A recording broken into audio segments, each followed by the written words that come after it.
ओम अज्ञानतिमिरान्धस्य ज्ञानाञ्जनशलाकया सत्स्वरूपं मिलितं येन तस्मै श्रीगुरुवे नमः। नमो विष्णुपादाय कृष्णप्रेष्ठाय भूतले श्रीमदे भक्तिवेदान्त स्वामीति नामिने। नमस्ते सारस्वती देवे गौरवाणी प्रचारिणे विशेष शून्यवादी पाश्चात्यदेशतारिणे। जय श्री कृष्ण चैतन्य प्रभु नित्यानंद श्री अद्वैत गदाधर श्रीवासदि गौर भक्त वृंद। हरे कृष्ण कृष्ण कृष्ण हरे हरे, हरे राम राम राम हरे हरे। हरे कृष्णा பக்தர்களுக்கு இனிமையான காலை வணக்கம். இன்றைய ஜபா வகுப்புல வந்து கலந்துட்டு இருக்கிற எல்லா பக்தர்களுக்கும் என்னுடைய பணிவான நமஸ்காரம். ரொம்ப அற்புதமான ஒரு வாய்ப்பு. அதிகாலையில பக்தர்களோடு சேர்ந்து நாம ஜபிக்கிறது. அதுல வந்து என்னையும் சேர்த்துட்டதுக்கு முனிஷா பிரபுக்கும் பக்தர்களுக்கும் எல்லாருக்கும் என்னுடைய பணிவான வணக்கத்தை தெரிவித்துக் கொள்கிறேன். சரி, ஹரே கிருஷ்ண மகாமந்திரம். இந்த நாம உச்சாடனம் கலியுகத்துல மிகப்பெரிய ஒரு பாக்கியம். கலேர் தோஷ நிதிராஜன் அஸ்தி ஏகோ மகான் குணா கீர்த்தனாயவ கிருஷ்ணஸ்ய முக்த சங்க பரபிரஜே. ஓ நிதிராஜா, கலியுகத்துல குற்றங்களும் குறைகளும் தோஷங்களும் அதிகரிச்சுட்டே இருக்கு நாளுக்கு நாள். கலீர் தோஷ நிதிராஜன், கலியுகத்தில் இருக்கக்கூடிய குற்றங்களையும் குறைகளையும் லிஸ்ட் போடணும்னு சொன்னா அது ஒரு வாரம் ஃபுல்லா எழுதிட்டே இருக்கலாம். அரசியல்வாதிகள் சரியில்லை, இவங்க அப்படி, அவங்க அப்படி, இப்படி இருக்காங்க, ஃபேமிலி லைஃப் அப்படி இருக்கு, சோ மெனி திங்ஸ், நிறைய விஷயங்கள் சொல்லிட்டே இருக்கலாம். இந்த குற்றங்களும் தோஷங்களும் நிறைந்த கலியுகத்துல இதுல இருந்து நம்மை காத்துக் கொள்வதற்கு, இந்த தோஷங்கள் எல்லாம் விடுபடுவதற்கு ஒரு நல்ல வாய்ப்பு இருக்கு. கீர்த்தனாயவ கிருஷ்ணஸ்ய, பகவானுடைய புனித நாமத்தை கீர்த்தனம் செய்வது, நாமம் ஜபிப்பது உடனடியாக நம்மளே இந்த கலியுகத்துடைய தாக்கத்திலிருந்து விடுவிச்சு. ரெண்டு விதமா நாம ஜபிக்கிறோம். ஒன்று கீர்த்தனம் செய்வது, சங்கீர்த்தனம், எல்லா பக்தரும் சேர்ந்து பகவானுடைய புகழை பாடி ஆடுவது சங்கீர்த்தனம். இன்னொன்று நாம ஜபம், ஜப யஜ்யம், சங்கீர்த்தன யஜ்யம், ஜப யஜ்யம், ரெண்டுமே யாகமா செய்யும். ஹரே கிருஷ்ணா கிருஷ்ண கிருஷ்ணா ஹரே ஹரே, ஹரே ராம ராம ராம ஹரே ஹரே. ஜப யஜ்யம், ஜபத்தை நாம் யாகமாக செய்யணும்.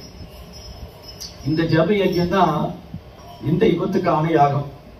சங்கீர்த்தன யஜ்யம், கிருஷ்ணவர்ணம் துஷா கிருஷ்ணம் சாங்க உபாங்க அஸ்தரம் யஜ்யம் சங்கீர்த்தனம் பிராய் யஜயதிகே சுமேதசா.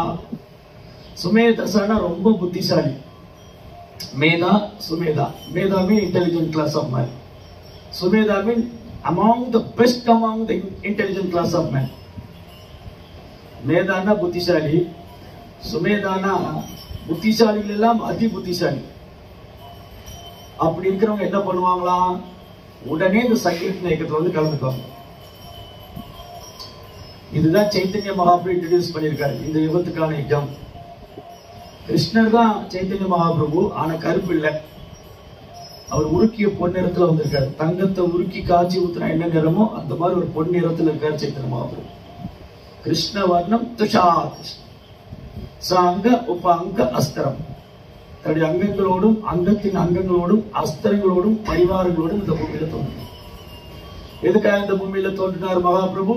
யஜ்ஞம் சங்கீர்த்தன பிராயே, நாம ஜபம். ஒரு கிராமத்திலே நகரத்திலையும் இந்த நாம ஜபிக்கப்படணும். அது மூலமா மக்கள் தங்களை கலியினுடைய தாக்கத்திலிருந்தும் கலியினுடைய பாதிப்பிலிருந்து தங்களை பாதுகாத்துக் கொள்ளணும். அப்படி இந்த ஹரே கிருஷ்ண மகாமந்திரத்தை உச்சரிக்கிறவங்க 10 குற்றங்களை தவிர்க்கணும்னு படிச்சுக்கணும். கடந்த சில வகுப்புகள்ல நாம ஜபிக்கக்கூடிய பக்தர்கள் இந்த 10 குற்றங்களை தவிர்க்க வேண்டும். அதனால நம்ம எல்லாரும் இந்த 10 குற்றங்களை மனப்பாடம் செஞ்சு ஞாபகம் வச்சுக்கணும். கோயில்ல நாங்க என்ன பண்ணுவோம், தினமும் காலையில ஜபிக்கிறதுக்கு முன்னாடி இந்த 10 குற்றங்களை ஞாபகப்படுத்திட்டே இருப்போம். அப்படியே 10 குற்றங்களையும் ஞாபகம் வச்சுட்டு இது செய்யக்கூடாது, இந்த 10 குற்றங்களை தவிர்க்க வேண்டும், இந்த 10 குற்றங்களையும் செய்யக்கூடாது. அதுல நம்ம போன சத்சங்கத்துல நம்பிக்கை இல்லாத நபர்கள், இன்னைக்கு பெரும்பாலும் கலியுகத்துல நம்பிக்கை இல்லாதவங்க அதிகமாயிட்டே இருக்காங்க. நாத்திகர்கள், பௌதிகத்துல மூழ்கி இருக்கிறவங்க, இதெல்லாம் சும்மா கதைங்க, இதெல்லாம் நம்பக்கூடாது, இது கட்டுக்கதை, இப்படி சொல்லக்கூடிய நம்பிக்கை இல்லாதவங்க, பொறாமைக்காரர்கள், பொய் கர்வம் கொண்டவர்கள், அவங்க கிட்ட போய் திரும்ப திரும்ப இந்த நாமத்தோட மகிமை எடுத்து சொல்லக்கூடாது அப்படின்னு பார்த்தோம். ஏன் எடுத்து சொல்லக்கூடாது? கிருஷ்ண நாமத்தை பிரச்சாரம் பண்றது நம்ம தர்மம், அது எல்லாரும் செய்யணும். யார் பெற்ற இன்பம் பிறகு வையகம். ஆனா இவங்க நம்பிக்கை இல்லாதவங்க என்ன பண்ணுவாங்க? நாமத்தையும் குற்றம் சொல்லுவாங்க, குறை சொல்லுவாங்க, பக்தர்களையும் குற்றம் சொல்லுவாங்க, குறை சொல்லுவாங்க. அப்ப அந்த நிந்தனைகளை நம்ம காதால கேட்கக்கூடாது. அந்த நிந்தனைகள் பகவானை நிந்திக்கிறதையும், பகவானது பக்தர்களை நிந்திப்பதையும், நாம ஜபத்தை நிந்திப்பதையும் நம்ம காது கொடுத்து கேட்கக்கூடாது. அதனால தவிர்க்கணும். இப்ப கடைசியா 10வது குற்றம். 10வது குற்றம் என்னது? பௌதீக பந்தத்தின் காரணமாக புனித நாமத்தின் மகிமை அறிந்திருந்தும் பூர்ண நம்பிக்கை இல்லாமல் உச்சரிப்பதும், பகவானின் புனித நாமத்தை கவனக்குறைவா உச்சரிப்பதும் குற்றமாகும். பாத்தீங்களா? அடுத்தது முக்கியமான விஷயம். இந்த 10 குற்றங்கள்ல நம்ம பெரும்பாலும் செய்யறது என்னது? கவனக்குறைவா சொல்லுவோம். ஏதோ மந்திரம் போயிட்டு இருக்கோம், நம்ம மனசு இங்க இருக்காது. ஜபம் நடக்குது, நம்ம மனசு அங்க இல்ல. Physically present, mentally absent. எல்லாரும் சத்சங்கத்துல வந்துட்டுமா? எஸ், பிசிக்கலா பிரசன்டா இருக்கோம், mentally we are absent. Physically present, mentally absent. நான் இங்கதான் இருந்தேன், சத்சங்கத்துல இருந்தேன். ஆனா என்ன சொன்னாங்க? ஐயோ அதுக்கு ஞாபகம் இல்லையா எனக்கு. நான் என்ன யோசிச்சுட்டு இருந்தேன், மனசு வேற எங்க போயிடுது. மனதுடைய நேச்சர் என்னன்னா, மனதை நம்ம ஸ்டடி பண்ணணும், மனதை நம்ம கவனிக்கணும். மனதோட வேலை இல்லைன்னா எதையாவது திங்க் பண்ணிக்கிட்டே இருக்கும், எதையாவது எண்ணிக்கொண்டே இருக்கும். மனதோடைய செயல் என்னது? எதையாவது திங்க் பண்ணிக்கிட்டே இருக்கும். Thinking, feeling, willing. எண்ணுதல், உணர்தல், அனுபவித்தல். எண்ணுதல், உணர்தல், அனுபவித்தல். எதையாவது எண்ணிக்கொண்டே இருப்போம், அது எப்படியாவது அனுபவிக்கணும்னு நினைப்போம். அதுக்கப்புறம் நான் தான் அனுபவிச்சேன். உணர்வு. இப்படி இந்த மைண்ட் இருக்கு இல்லையா, அதுக்கு நம்ம ஏமாத்திட்டே இருக்கும். ஏன்னா நினைவு கட்டாத காலத்திலிருந்தே நம்ம இந்த புலன்பு வாழ்க்கையில மூழ்கி போயிட்டோம். ஜீவாத்மாவாகிய நம்ம எப்ப இந்த ஜன உலகத்துக்கு வந்தோம் யாருக்குமே தெரியாது. இந்த பிறப்புல வேணா சொல்லலாம், நான் 1980 பிறந்தேன், 1970 பிறந்தேன், 2000 பிறந்தேன், 2010 பிறந்தேன். இந்த உடல் தான் பிறக்குது, இந்த உடல் தான் இந்த குறிப்பிட்ட வருஷத்துல கிடைச்சது. ஆனா ஜீவாத்மாவுக்கு நம்ம நினைவு கட்டாத காலத்திலிருந்து பல சரீரங்கள் மாறிட்டே இருக்கும். எல்லா உடலையும் நம்ம பார்த்தாச்சு. தாவர உடல், விலங்கு உடல், மனித உடல், ஊர்வன, பறவைகள், 84 லட்சம் வகையான உடல்ல நம்ம பிரயாணம் பண்ணிட்டோம். ஆனா அது எல்லாத்தையும் மறந்து போயிட்டோம். நம்ம நினைச்சிட்டு இருக்கோம், இனி நான் தேவலோகத்துக்கு போகல, நான் பிரம்மலோகத்துக்கு போகல, நான் சொர்க்கலோகத்துக்கு போகல, எல்லாம் பார்த்துட்டு வந்துட்டோம். இப்படி நினைவு கட்டாத காலத்திலிருந்தே பல சரீரங்கள் மாறியாச்சு. ஆனா இந்த பிரிவுல நமக்கு ஒரு பாக்கியம் கிடைச்சிருக்கு. குரு கிருஷ்ண பிரசாதமாய் பக்தியில தான் பீஜா. குருவுடைய கருணையால, கிருஷ்ணனுடைய கருணையால நமக்கு பக்திங்கிற விதை கிடைச்சிருக்கு. இந்த பக்திங்கிற விதைக்கு விதை போட்டா நீர் ஊற்றணும் இல்லையா?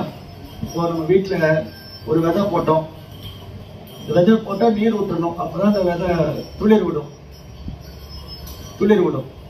அதே மாதிரிதான் இந்த பக்திங்கிற விதை நமக்கு வளரணும் அப்படின்னா அது துளிர் விடணும். அது பக்திங்கிற கொடி வளரணும்னா நம்ம அதுக்கு நீர் ஊற்றணும். அந்த நீர் ஊற்ற ப்ராசஸ் தான் ஹரே கிருஷ்ணா கிருஷ்ண கிருஷ்ண ஹரே ஹரே, ஹரே ராம ராம ராம ஹரே ஹரே. அது நீர் ஊத்திட்டே இருக்கும், பக்தி வளர்ந்துட்டே இருக்கும். அதுல இந்த நீர் ஊற்றுறது ஒழுங்கா ஊற்றணும், கவனமா நீர் ஊற்றணும், கவனக்குறைவா பண்ணக்கூடாது. சோ பௌதீக பந்தத்தின் காரணமாக ரொம்ப எனக்கு சத்சங்கம் வரணும்னு பிடிச்சிருக்கு, ஆனாலும் பாருங்க எனக்கு இந்த பௌதிக ஆசை விட்டு போகவே மாட்டேங்குது. எனக்கு நம்பிக்கையில இருக்கு, எனக்கு ஹரே கிருஷ்ண மதத்துக்கு மேல் நம்பிக்கை இருக்கு. பௌதிக மதத்தின் காரணமாக புனித நாமத்தின் மகிமை அறிந்திருந்தும் எல்லாம் தெரியுது, இந்த நாம ஜெபம் பண்ணணும், கலியுகத்துல அதான் தர்மம் எல்லாம் தெரியுது. ஆனாலும் பாருங்க எனக்கு சின்னதா ஒரு பயம் இருக்கத்தான் செய்யும். எங்கேயாவது நான் பக்தி பாதை விட்டு போன பௌதிகத்துல நாட்டம் போயிடுமோ. இன்னைக்கு நிறைய பேருக்கு இந்த பயம் இருக்கு. என்ன பயம்னா, ஓ நீ ஹரே ராம ஹரே கிருஷ்ணா போறியா, அவ்வளவுதான் நீ சாமியாரா போயிடுவ, உனக்கு பௌதிக ஆசையெல்லாம் போயிடும். அதுல உனக்கு பௌதிக ஆசையெல்லாம் போயிடும், உனக்கு நீ எதையுமே அனுபவிக்க மாட்டேன், அதனால நீ எல்லாத்தையும் அனுபவிச்சுக்கோ. அதுக்கப்புறமா நீ ஹரே ராம ஹரே கிருஷ்ணா சொல்ல, உன்னை யார் என்ன சொல்ல போறா, அந்த மாதிரிலாம் சொல்லுவாங்க இல்லையா. நம்ம வந்து ஹரே கிருஷ்ணா மந்திரம் சொல்லும் போதே நம்மகிட்ட சொல்லுவாங்க, நீ என்னது இப்பயே ஆரம்பிச்சிட்ட, நீ எல்லாம் அனுபவிக்க வேண்டாமா? எஸ். அதனால எனக்கு பௌதிக பந்தமும் இருக்கு. நான் வந்து கிருஷ்ண நாமத்தை பூர்ணமாக சரணடையிலன்னு சொன்னா, ஏன் கிருஷ்ண நாமத்துல பூர்ணமா சரணடையில? ஏன்னா எனக்கு பௌதிக ஆசையினால் விட முடியல, பயம் ஒன்று இருக்குதாசி. பகவான் நாமத்தை பூர்ணமா அடைக்கலம் கொள்ளாதனால, ஐயோ என்னுடைய பொண்ணு வாழ்க்கை என்ன ஆகும், அவளுக்கு கல்யாணம் ஆயிடுமா, என் பையன் என்ன ஆகும், அவனுக்கு நல்ல இடத்துல வேலை கிடைச்சிருமா, என்னுடைய பேங்க் பேலன்ஸ்ல என் சொத்து என்ன ஆயிடும், இப்படி பல எண்ணங்கள். நம்ம பல விஷயத்துக்கு நம்பிக்கை வைக்கிறோம். பல விஷயத்துக்கு நம்பிக்கை வைக்கிறோம். பேங்க்ல பணம் போடுறோம், பேங்க்ல பணம் போட்டாலும் நமக்கு பயம் இருக்கு, ஐயோ பேங்க் திவாலா போயிடுமோ, பணம் எடுத்துட்டு போயிடுவாங்களோ. ஸோ சிலர் பேங்க நம்புறாங்க, சிலர் வந்து இந்த பௌதிக வாழ்க்கையில எது மேலே நம்பிக்கை வைக்கிறாங்க, சிலர் தேவதைகள் மேல நம்பிக்கை வைக்கிறாங்க. ஆனா புனித நாமத்து மேல நம்பிக்கை வந்து நமக்கு ரொம்ப குறைவாத இருக்கு. நம்ம புனித நாமத்து மேல முழு நம்பிக்கை வைக்கணும். கிருஷ்ணருடைய நாமம் அனைத்தும் கொடுக்கும். ஆழ்வார்ப்பா நிறைய தனம் தரும், செல்வம் தரும், அடியார் எல்லாம் சொல்றார், அனைத்தும் தந்திடும். நான் கண்டு கொண்டேன் நாராயணாயிரம் நாமம், தாயினும் ஆயின செய்யும், தாயினும் ஆயின செய்யும், நான் கண்டு கொண்டேன் நாராயணாயிரம் நாமம். பகவானை புனித நாமம் எல்லாம் கொடுக்கணும். அதனால நமக்கு முதல்ல இந்த ஹரே கிருஷ்ணா மந்திரத்துல வலுவாத விசுவாசம், உறுதியான நம்பிக்கை, பிறழாத நம்பிக்கை வந்து நாமத்துல. நீங்க எல்லாரும் கேள்விப்பட்டிருக்க இந்த மிருகாரியோட கதை. மிருகாரி எல்லாரும் உங்களுக்கு கிளாஸ் சத்சங்கத்துல பக்தர்கள்லாம் சொல்லி கொடுத்துருக்கோம். மிருகாரி வந்து ஒரு வேடன், காட்டுல வேட்டையாடக்கூடிய ஒரு வேடன். அவர் ஒரு நாள் நாரத முனிவரை சந்திக்கிறாரு. இவர் என்ன பண்றாரு, மிருகாரினா மிருகங்களுடைய எதிரி, மிருகங்களுடைய எதிரி. இந்த மிருகங்களை பிடிச்சு முழுசா கொள்ளல, காலை உடைச்சு, கையை உடைச்சு, ரெக்கைகளை முடிச்சு, அது அப்படியே துடிச்சுக்கிட்டு இருக்கும். அதை என்ன பண்ணும், அப்படியே துடிச்சுட்டு இருக்கும். இதை பார்த்து மிருகாரிக்கு ஒரு சந்தோஷம். அப்ப அவர் நாரத முனிவரை சந்திச்சாரு. நாரத முனிவர் சொல்ற, மிருகாரி இது பண்ணாத பாவம், இப்படி செய்யாத, நீ இது பண்ணாத, நீ இது பாவம். அப்ப மிருகாரி சொன்னாரு, ஓ நாரத முனிவரே, எனக்கு வந்து இதுதான் தொழில், நான் ஒரு வேடன், எனக்கு காட்டுல வந்து வேட்டையாடுதான் என் தொழில். அப்படி இருக்கும்போது நான் எப்படி இதை பண்ணாம இருக்க முடியும்? எனக்கு யார் சாப்பாடு தருவா, எனக்கு யார் உணவு தருவா, என் பெண்ணாட்டி பிள்ளைகள், என் குடும்பத்தை யார் பார்த்துக்குவா? நாரதர் சொன்னாரு, அதுக்காக வேண்டி இந்த உயிர்களை கொள்ளணும் அவசியம் இல்லை. உன்னுடைய அம்பை உடைச்சு போடு, உன் வில்லை அம்பை உடைச்சு போட்டுட்டு நான் சொல்றதை செய், உனக்கு ஒரு துன்பம் வராது, ஒரு கஷ்டம் இருக்காது. ஓ, இந்த நாரத முனிவர் இவ்வளவு உறுதியா சொல்றாரு. சரி, ஓகே. மிருகாரி என்ன பண்ணாரு, வில்லையும் அம்பை உடைச்சு போட்டாரு. வில்லை அம்பை உடைச்சு போட்டு, சரிங்க முனிவரே, நான் என்ன செய்யணும், நீ வந்து தினமும் ஹரே கிருஷ்ணா மந்திரம் சொல்லுங்க. ஹரே கிருஷ்ணா கிருஷ்ண கிருஷ்ண ஹரே ஹரே, ஹரே ராம ராம ராம ஹரே. இந்த மகாமந்திரம் சொன்னா எனக்கு எல்லாம் கிடைச்சிருமா? நீ நம்பிக்கையோட சொல்லு, நீ நம்பிக்கையோட சொல்லு, பகவான் உனக்கு எல்லாம் தருவார். இதோட அர்த்தத்தை நம்ம தவறா புரிஞ்சு கூடாது. அப்படியே நானும் வேலைக்கு போவேன், வீட்டுல உட்காந்து ஹரே கிருஷ்ணா மந்திரம் சொன்னா பகவான் எல்லாம் கொடுத்துருவாரு. நான் வீட்டுல உட்காந்துட்டு ஹரே கிருஷ்ணா சொன்னா தோசை வந்து தானா பிளேட்ல வராது. இட்லி தானா வராது, நான் சமைச்சுதான் ஆகணும், நான் ஒர்க் பண்ணி தான் ஆகணும். ஸோ இதோட மீனிங் என்னன்னா, ஸோ மிருகாரிக்கு வந்து நாரதருடைய வார்த்தையில நம்பிக்கை இருக்கு. நாரதர் வந்து தன் குருவா எடுத்துட்டு குரு சொல்றாரு, என்னுடைய வாழ்க்கையை அவர் புனிதப்படுத்திட்டாரு, நான் மிருகங்களை கொண்டு ஒரு பெரும் பாவியா இருந்தேன், அவர் சொல்றாரு நீ தூய்மை அடையணும், நீ ஹரே கிருஷ்ணா மந்திரம் சொல்லுங்க, அப்ப என் குடும்பத்தை யார் பார்த்துக்குவா, அதை பத்தி கவலைப்படாத. சோ இந்த நம்பிக்கை வந்து மிருகாரிக்கு நாரதன் மேல வந்தது, வலுவாத நம்பிக்கை, விசுவாசம். ஓகே, நாரதன் சொல்லிட்டாரு, கட்டாயம் எனக்கு கிடைக்கும். அவர் சொல்றாரு ஹரே கிருஷ்ணா மந்திரம். சுத்து வட்டார கிராமத்துல இருக்கிறவங்க எல்லாம், கேள்விப்பட்டியாப்பா, இந்த மிருகாரிங்கிறவர் ஒரு வேடனா இருந்தவர் ஒரு பெரிய பக்தர் ஆயிட்டாராம், ஒரு தொடர்ந்து நாம ஜபிச்சுட்டே இருக்காராம், வாங்க போய் பார்க்கலாம். எல்லா கிராமத்து மக்களும் வராங்க. வரும்போது அரிசி, பருப்பு, கோதுமை, பால், காய்கறிகள் எல்லாம் எடுத்துட்டு வராங்க. இப்ப என்னாச்சு, மிருகாரிக்கு அவர் வழக்கத்துக்கு தேவைக்கு மேல அதிகமான உணவே கிடைச்சு. ஏன்னா மிருகாரிக்கு வந்து நாரதனுடைய வார்த்தை மேல விசுவாச நம்பிக்கை இருந்தது, பகவானுடைய புனித நாமத்தின் மேல வலுவாத நம்பிக்கை இருக்கு. அந்த வலுவாத நம்பிக்கை இருக்குன்னா விசுவாசத்துக்கு அந்த நாமம் அனைத்து கொடுக்கும் இல்லையா. பகவான் மேல வலுவாத நம்பிக்கை, விசுவாசம். சோ நம்ம நம்பிக்கையை வந்து பகவானுடைய நாமத்துல பூர்ணமா வைக்கணும். இந்த நாமம் வந்து என்னை காப்பாற்றுவோம். இந்த நாமம் தான் திரௌபதியை காப்பாத்தியது. திரௌபதியை சரணாகதியின் கையை தூக்கி நாமத்தை சொன்னதுனால இந்த நாமம் தான் திரௌபதியை காப்பாத்தியது. அதே மாதிரி நானும் இந்த நாமத்து மேல முழு நம்பிக்கை வச்சுன்னா இந்த நாமம் என்னை காப்பாற்றும். பௌதிக பந்தத்தின் காரணமாக பகவானின் புனித நாமத்தின் மகிமை அறிந்திருந்தும் பூர்ண நம்பிக்கை இல்லாமல் வச்சிருக்கிறது. பூர்ண நம்பிக்கை இல்லை, நம்பிக்கை இருக்கு, கொஞ்சம் தான் இருக்கு. அதே சமயத்துல பௌதிகத்திலேயே பற்றுதல் இருக்கு. பௌதிக விஷயங்களையும் அனுபவிக்கிற எண்ணம் இருக்கு. இந்த பௌதிக விஷயங்களை அனுபவிக்கிற எண்ணம் போகும். இந்த பௌதிக விஷயங்களை அனுபவிக்கணுங்கிற எண்ணம் எப்ப போகும்? பௌதிக விஷயத்தை அனுபவிக்கணுங்கிற எண்ணம் இல்லாத சாதுக்களோடு சேரும் போதுதான். சாதுக்கள், அது சத்சங்கம். நம்ம சத்சங்கத்துல வரோம் இல்லையா, சத்சங்கத்துல வந்து பக்தர்கள் இருந்து கேட்கும் போது, பக்தர்களுக்கு சேவை பண்ணும் போது நமக்கு படிப்படியா பௌதிகத்தில் உள்ள நம்பிக்கை குறைஞ்சு பகவான் மேல நம்பிக்கை அதிகம். இப்ப நமக்கு என்னன்னா, பௌதிகத்திலையும் நம்பிக்கை இருக்கு, பகவான் மேலே நம்பிக்கை இருக்கு.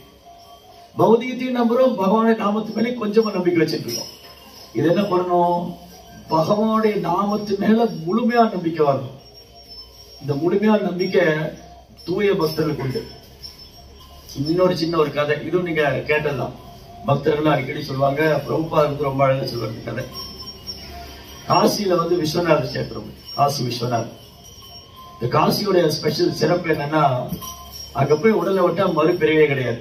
கங்கை கரையில காசியில போய் உடலை விட்டா, அதெல்லாம் அந்த காலத்துல காசிக்கு போவாங்க. குடும்பத்துல வந்து பையன் பொண்ணுக்கெல்லாம் கல்யாணம் பண்ணி வச்சுட்டு இந்த கணவன் மனைவி காசிக்கு போறேன்னு போயிட்டு வர வேலையெல்லாம் இல்லை. நம்மள என்ன பண்றோம், யாத்திரை போயிட்டு வந்துடுறோம். இந்த போயிட்டு வர வேலையெல்லாம் இல்லை. 50 வயசுக்கு மேல போனா திரும்ப வரக்கூடாது, அவ்வளவுதான்.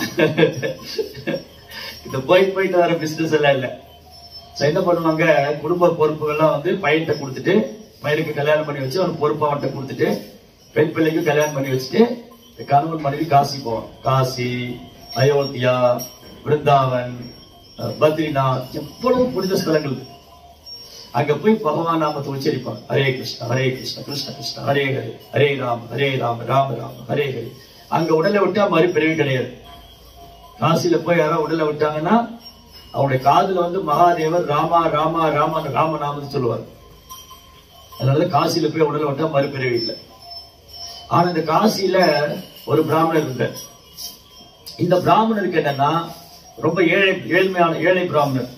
இவருக்கு செல்வந்தராகணும்னு ஆசை, நல்ல பௌதிக ஆசை இருக்கு. நான் ஏழையாக இருக்கனே, நான் குடிசையில வாழ்றேனே, எனக்கு செல்வம் இல்லையே. அதனால விஸ்வநாதத்தை வந்து பிரார்த்தனை பண்ணிட்டே இருப்பாரு. ஓ விஸ்வநாதா, என் பிரார்த்தனை உன் காதில் விழவில்லையா? என் பிரார்த்தனையை கேட்கவில்லையா? எனக்கு அனுகிரகம் தரமாட்டாயா? என்னை கைவிட்டு விட்டாயா? அப்படி அழுது புழம்பி விஸ்வநாதத்தை வந்து பிரார்த்தனை பண்ணிட்டே இருக்க. ஒரு நாள் விஸ்வநாதர் பார்த்தாரு, இந்த பிராமணருக்கு வாழ்க்கையுடைய லட்சியம் புரியல. இந்த பிராமணர் என்ன நினைக்கிறாரு, நான் செல்வந்தர் ஆயிட்டா என்னுடைய பிரச்சனை எல்லாம் தீர்ந்து போயிடும், நான் சந்தோஷமா அனுபவிக்கலாம். ஆனா இந்த மனித வாழ்க்கையின் குறிக்கோளே தெரியாம இந்த பிராமணர் என்னன்னா பௌதிக வசதி பின்னாடி ஓடுறாரு. அதனால ஒரு நாள் இவர் தொடர்ந்து மகாதேவர்கிட்ட பிரார்த்தனை பண்ணிட்டே இருந்தாரு. அப்ப மகாதேவர் ஒரு நாள் தரிசனம் கொடுத்தாரு. அப்படியே பொன்னிறமான மேனி, மேனியனே, பொன்னிறமான மேனி மகாதேவர், தாமரை போல கண்கள், ஜடாமுடி, அப்படி ஜடைமுடி தரித்திருக்காரு. அந்த கங்கா தீர்த்தம் மண்டையோட தலைவோட எல்லாம் மண்டையோட மாலையா போட்டிருக்காரு, புலித்தோல் அணிந்திருக்காரு. மகாதேவரை பார்த்த உடனே இந்த பிராமணன் நமஸ்காரம் பண்றாரு. மகாதேவா, என் பிரார்த்தனையை கேட்டு விட்டதா? மிக்க மகிழ்ச்சி, எனக்கு அருள் புரிய மாட்டாயா? உடனே சொன்னாரு, ஓ பிராமணா, நீ விருந்தாவனம் போ. விருந்தாவன்ல போனா சனாதன் கோசாமின்னு ஒரு சாது இருக்கார். சனாதன் கோசாமி உனக்கு ஆசீர்வாதம் தருவார். அவர்கிட்ட போனி. அவர் விலை மதிக்க முடியாத ஒரு கல் வச்சிருக்காரு, சிந்தாமணி கல். நீ போய் கேளு, அதை தருவாரு, அப்புறம் உனக்கு எல்லாம் கிடைக்கும். Oh very good very good. Chintamani கல்லா? சிந்தாமணி கல் எவ்வளவு பிரசித்தி பெற்றது. அதை வச்சு எதை தொட்டாலும் தங்கமா மாறும், கோல்டு ப்ரொடியூஸ் பண்ணும், டன் கணக்கா கோல்டு ப்ரொடியூஸ் பண்ணும். பகவானுடைய ஆன்மீக உலகம் ஃபுல்லா சிந்தாமணி கல்லால கட்டப்பட்டு. சிந்தாமணி பிரகர சத்மசு கல்ப விருக்ஷா. பிரகாரம் நம்ம வீட்டுல சுற்று சுவர்ல செங்கல்லையும் கருங்கல்லையும் ஆலோ பிளாக்லையும் கட்டியிருப்போம். பகவானுடைய ஆன்மீக உலகத்துல சிந்தாமணி கல்லால கட்டிருக்கு. அதான் சிந்தாமணி தாமம். பகவானுடைய தாமம் சிந்தாமணி கற்களால் கட்டப்பட்டு. இந்த பிராமணர் ரொம்ப உற்சாகமா சந்தோஷமா ஓடி வர, காசிலிருந்து விருந்தாவனுக்கு வர. விருந்தாவன் கேட்கிறார், சனாதன் எங்க இருக்காரு? சனாதன் பாபா, சனாதன் மகாராஜ், சனாதன் ஆச்சாரியர் எங்க இருக்காரு? அங்க போங்க, யமுனா நதிக்கரையில ஒரு மதன் மோகன் ஒரு கோயில் இருக்கும். அந்த மதன் மோகன் கோயில்ல தான் ஒரு குடிசையில உட்கார்ந்து இருப்பார். இங்க போனா பார்க்கலாம். அவரு என்னது, சனாதன் பாபாஜி சிந்தாமணி கல் வச்சு அவரே குடிசையில உட்கார்ந்து இருக்காரு. சரி, அவர் எங்க உட்கார்ந்தா என்ன, நமக்கு சிந்தாமணி கல் கிடைச்சா சரி. அவர் குடிசையில உட்கார்ந்தா இருந்தா, மரத்துக்கடியில உட்கார்ந்து இருந்தா என்ன? மகாதேவர் சொல்லிட்டாரு, அவர் சிந்தாமணி கல் வச்சிருக்காரு, போய் கேளுங்க. ஒரு ஓடி வந்தார் சனாதன். ஓ சனாதன் பாபாஜி, ஹரே கிருஷ்ணா. ஓ வாப்பா, நீ எங்க இருந்து வர? நான் காசில இருந்து வர, விஸ்வநாதர் அனுப்பிச்சு வச்சாரு. உங்ககிட்ட சிந்தாமணி கல் இருக்காமே? ஆமா இருக்கு. அது விலை மதிக்க முடியாதாமே? ஆமா விலை மதிக்க முடியாது. அது எங்க இருக்கு? அந்த குப்பையெல்லாம் சேர்த்து வச்சிருக்க மாதிரி அதுக்குள்ள இருக்கு, போய் எடுத்துக்கோங்க. அந்த குப்பையெல்லாம் சேர்த்து வச்சிருக்கனே, அதுக்குள்ள இருக்கு, போய் எடுத்துக்கோங்க. இவருக்கு ஒரே ஆச்சரியம், என்னடா அது சிந்தாமணி கல் குப்பையில போட்டு வச்சிருக்காரு இவரு. சரி, இன்னும் அவருக்கு இதோட அருமை தெரியல போல இருக்கு அப்படின்னு அவர் எடுத்துட்டார். ரொம்ப சந்தோஷம் இருக்கு. சந்தோஷமா எடுத்துட்டு அவர் யமுனா நதிக்கரை வரையா நடந்து வர்றாரு. திடீர்னு ஒரு டவுட், அவருக்கு சந்தேகம் வந்துருச்சு. அந்த பிராமணனுக்கு திடீர்னு ஒரு சந்தேகம், இந்த சிந்தாமணி கல் விலை மதிக்க முடியாததுன்னா சனாதன் கோசாமி ஏன் இதை குப்பையில போட்டு வச்சிருக்கிறாரு? அப்படின்னா இதை விட விலை மதிக்க முடியாது ஏதோ ஒண்ணு உழைச்சு வச்சிருக்காரு. இதை விட விலை மதிக்க முடியாதுன்னு வச்சிருக்காரு. அதை போய் வாங்கணும். அதுவும் புத்திசாலித்தனம். திரும்பி ஓடி வந்தாரு. ஓ பாபாஜி, எனக்கு ஒரு சந்தேகம். என்ன சந்தேகம்? உனக்கு தான் சிந்தாமணி கல் கிடைச்சிருச்சு இல்ல? உனக்கு தான் சிந்தாமணி கல் கிடைச்சிருச்சு இல்ல? வேற என்ன சந்தேகம் உனக்கு? இல்ல, எனக்கு இன்னொரு சந்தேகம். சரி, என்ன வேணும் உனக்கு? வேற என்ன வேணும்? நீங்க இந்த சிந்தாமணி கல்லை குப்பையில போட்டு வச்சிருக்கீங்க. ஆமா, குப்பையில இருந்தது. என்ன இப்போ? நீங்க இந்த சிந்தாமணி கல் விலை உயர்ந்ததுன்னா இதை குப்பையில போட்டு வச்சிருந்தீங்கன்னா இதை விட விலை மதிக்க முடியாத பொருள் நீங்க வச்சிருக்கீங்க. கரெக்டா?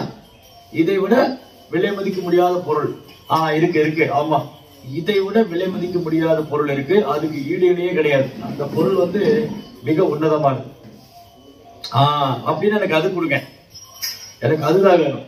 ஓ, உனக்கு அந்த பொருள் வேணுமா? அப்போ ஒண்ணு பண்ணு, இதை கொண்டு யமுனையில போட்டு வந்துருங்க.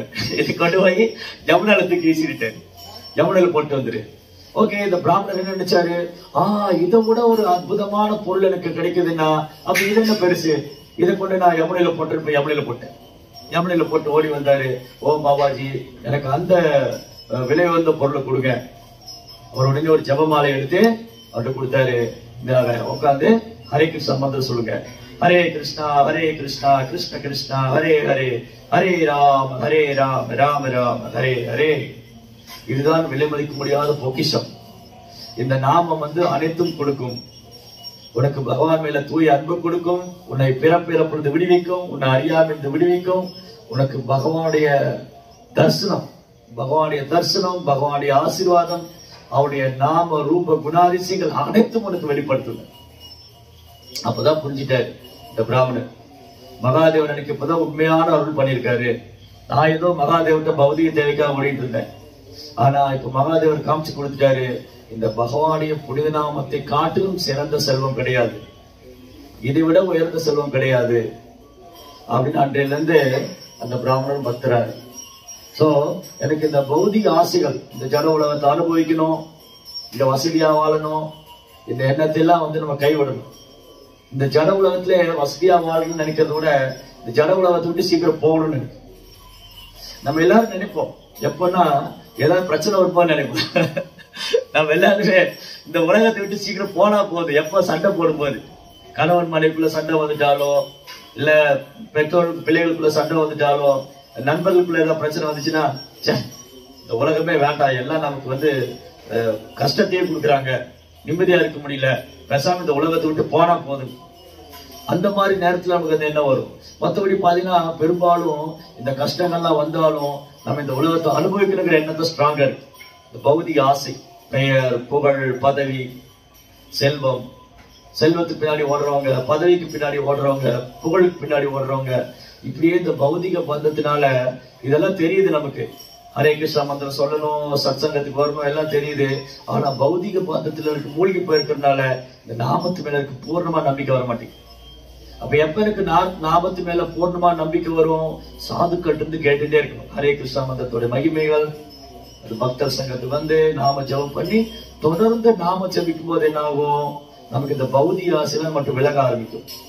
எனக்கு கிருஷ்ணாட்ட போகணும், கிருஷ்ணருடைய தரிசனம் எனக்கு கிடைக்கணும், கிருஷ்ணனுடைய நிலைகளை நான் அனுபவிக்கணும், மீண்டும் பிறவா நிலை அடையணும், நான் ஆன்மீக லோகத்துக்கு போகணுங்கிற அந்த உன்னதமான சிந்தனைகள் எண்ணங்களும் அதிகமாகும்.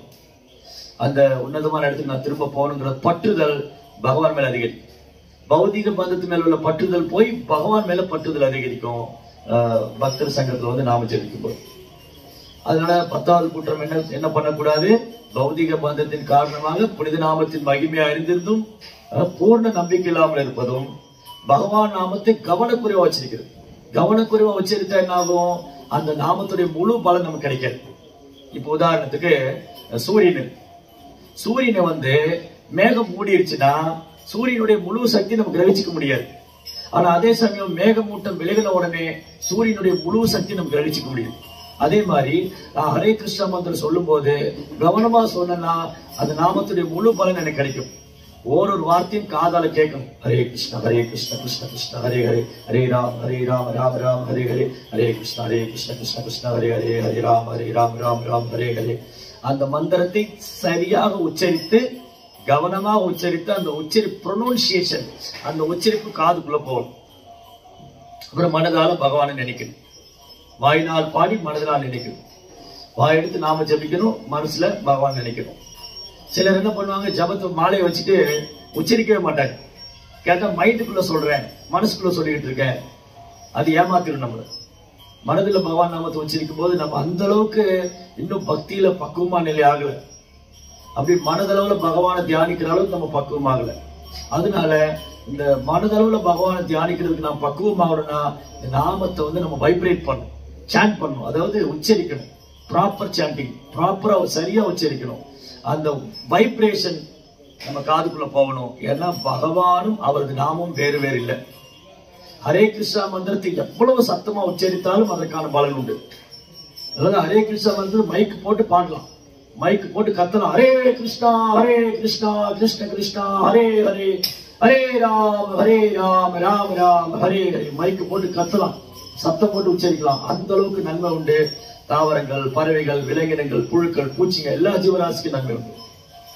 ஆனா மற்ற மந்திரங்கள், உதாரணம் காயத்ரி மந்திரம் நீங்க மைக்கு போட்டு கத்த முடியும், அது சீக்கிரட்டா சொல்றது. சோ இது மகா மந்திரம். இந்த மகா மந்திரம் ஈந்தேவத்துக்கான தர்மம். இது நம்மளை எல்லா விதமான துன்பத்திலிருந்து விடுவிக்கக்கூடியது. அதனால இந்த நாமத்தை எவ்வளவு கவனமா நம்ம உச்சரிக்கிறோமோ அவ்வளவு நம்ம இந்த நாமத்துடைய பலனை நாம அனுபவிக்கலாம். எல்லாத்துக்கும் மேல இந்த நாமத்தை கவனமா உச்சரிக்கும் போது பகவான் மேல நமக்கு தூய்மையான அன்பு, கிருஷ்ணன் மேல கலங்கம் இல்லாத தூய்மையான அன்பு, பிரேமம் நமக்கு கிடைக்கும். அதுதான் இந்த நாமத்துடைய அல்டிமேட் கோல். ஹரே கிருஷ்ணா மந்திரம் உச்சரிக்கிறவங்களுடைய லட்சியம் என்னன்னா கிருஷ்ணர் மேல தூய அன்பு வரணும், பகவானுடைய தாமரை திருப்பாருன்னு அடையணும்.